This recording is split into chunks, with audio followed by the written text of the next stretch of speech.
వినీలారావు గారికి మీ కరతాళాల ధ్వనులతో గట్టిగా శుభాకాంక్షలు తెలియజేయాల్సిందిగా ఇంకా గట్టిగా వినిపించారు చివరి వరకు. శోభానాయుడు గారు అమ్మ చేసుకున్నటువంటి నృత్యం చూసినప్పుడు మోకాళ్ళ నొప్పులతో బాధపడుతున్నప్పటికీ హావభావ ప్రదర్శన కావచ్చు, భంగిమలు కావచ్చు, అనితర సాధ్యమైనటువంటి రీతిలో శోభానాయుడు గారంటే ఇంత గొప్ప నృత్య కళాకారులు. ఎందుకంటే అబ్బురపరిచేటటువంటి రీతిలో ఇవాళ చాలా నాళ్ళ తర్వాత వినీలారావు గారి నృత్యాన్ని ఆ విధంగానే చూశానని చెప్పి నేను హృదయపూర్వకంగా మీ అందరికీ మనవి చేస్తా ఉన్నాను.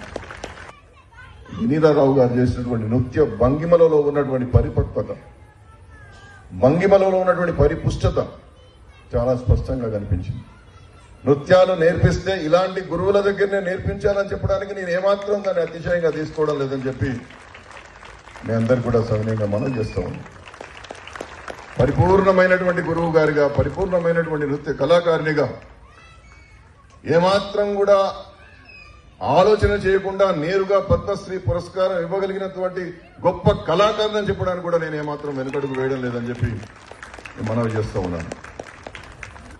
మీరు రానున్నటువంటి రోజుల్లో తప్పనిసరిగా రాష్ట్ర ప్రభుత్వం, కేంద్ర ప్రభుత్వాలు మిమ్మల్ని గుర్తించి ఉన్నతమైనటువంటి పద్మశ్రీ లాంటి పురస్కారాలు ఇవ్వాలని చెప్పి మనస్ఫూర్తిగా ఈ సమయాన ప్రకృతి ఒడిలో భగవంతునికి విజ్ఞప్తి చేస్తూ మీకు శుభాకాంక్షలు, ధన్యవాదాలు. అందరు కూడా మరొక్క మారు అభినందన తెలియజేస్తూ సెలవు. భారత్ మాతాకి జై.